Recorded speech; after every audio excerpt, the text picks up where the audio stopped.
Doctor BR Ambedkar Konaseema జిల్లా అమలాపురం రాష్ట్ర కార్మిక శాఖ మంత్రి వాసంశెట్టి సుభాష్ సంచలన వ్యాఖ్యలు చేశారు. అవినీతికి కేఆర్ఎఫ్ అడ్రస్గా మారిన వైసీపీ పార్టీ అని, అవినీతి కేసులో త్వరలో రాష్ట్ర మాజీ మంత్రి అతని కుమారుడు అరెస్ట్ అవుతారని, వారి అవినీతిని బయట పెడతామన్నారు. నేను భూ కబ్జాకు పాల్పడ్డానని కొంతమంది రామచంద్రాపురంలో ధర్నా చేశారు. ఆధారాలు ఉంటే జిల్లా కలెక్టర్కు ఫిర్యాదు చేసుకోవచ్చు.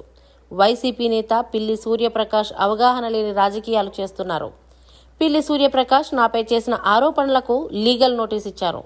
ఆధారాలు చూపకపోతే సివిల్, క్రిమినల్ కేసులు పెడతా, ఉనికి కోసం అభియోగాలు మోపుతున్నారు అంటూ మంత్రి సుభాష్ మండిపడ్డారు.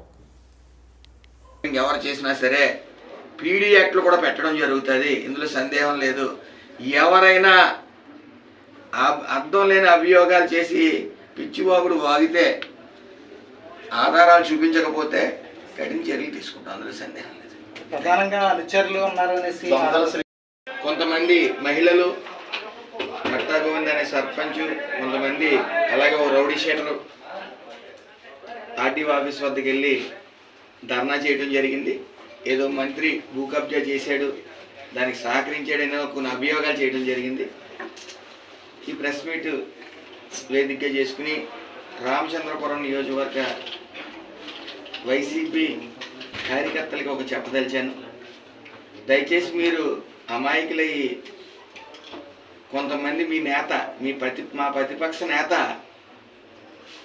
పిల్లి సూర్యప్రకాష్ మొన్న అనుచిత వ్యాఖ్యలు చేశాడు. మాది గంజాయి బ్యాచ్ అని,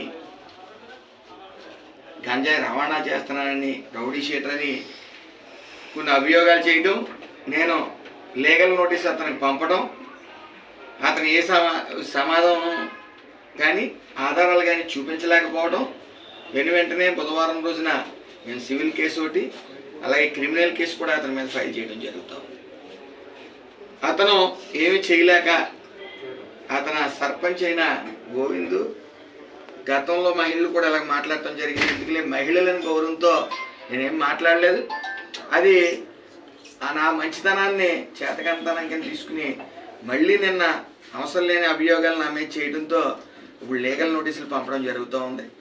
మహిళలను కూడా చూడడం ఎట్టి పరిస్థితులు, ఎందుకంటే అవసరం లేని అభియోగాలు చేసి కొంతమంది స్వార్థ రాజకీయ నాయకులు అవసరం లేని అభియోగాలు చేయడం, వీళ్ళ చేత చేయించడం కొంత బాధించింది. వాళ్ళకి లీగల్ నోటీస్ పంపుతున్నాం మహిళలందరికీ, అలాగే సోదరు గట్టా గోవింద్కి, ఒక రౌడీ షీటర్కి కూడా పంపడం జరుగుతుంది. వాళ్ళ మీద వాళ్ళు వివరణ ఇవ్వకపోతే, ఆధారాలు చూపించకపోతే మళ్ళీ వారం రోజుల్లోపు సివిల్ కేసులు, క్రిమినల్ కేసులు వాళ్ళ మీద పెట్టడం జరుగుతుంది. ప్రమేయం 1% ఉందని తెలిసినా నేను దేనికైనా సిద్ధం. అయితే అక్కడ 3 నాయకులు అయ్యారు.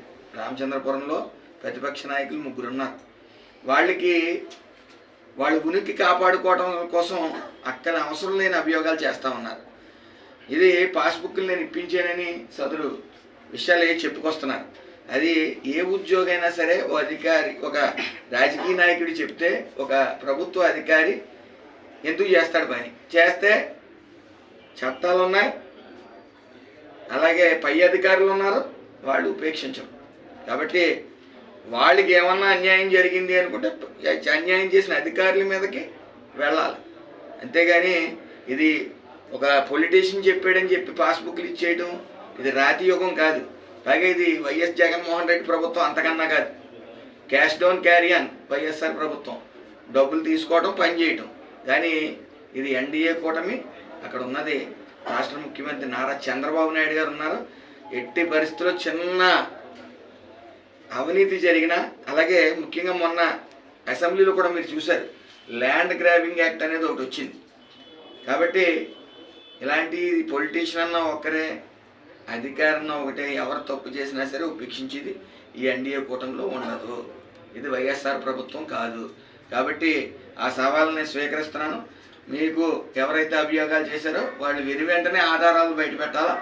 పట్టణ పక్షంలో వాళ్ళ మీద సివిల్ అలాగే క్రిమినల్ కేసులు కూడా పెట్టడం జరిగింది. మరొకసారి చెప్తా ఉన్నాను, ఏదైతే అవగాహన లేని ప్రతిపక్ష నేత పిల్లి సూర్యప్రకాష్ ఉన్నాడో అతను అవసరం లేని అభియోగాలు చేసి కేసులు ఇరుక్కోబోతున్నాడు. అలాగే ఆయనకి అవగాహన లేదు, మీరు గుర్తించాలి. గుర్తించకుండా ఆయన ఏం చెప్తే చేస్తే మళ్ళీ మొన్న ఆడవాళ్ళు కొన్ని అభియోగాలు చేశారు, వాళ్ళు ఇబ్బంది పడతారు సివిల్కి క్రిమినల్ కేసులు. కాబట్టి ఇవన్నీ గమనించి మీరు వ్యవహారం చేసుకోవాల్సిందిగా వైసీపీ కార్యకర్తలు చెప్తా ఉన్నాం. మీకు మరొకసారి చెప్తా ఉన్నాం, ఇక్కడ ఏ పార్టీ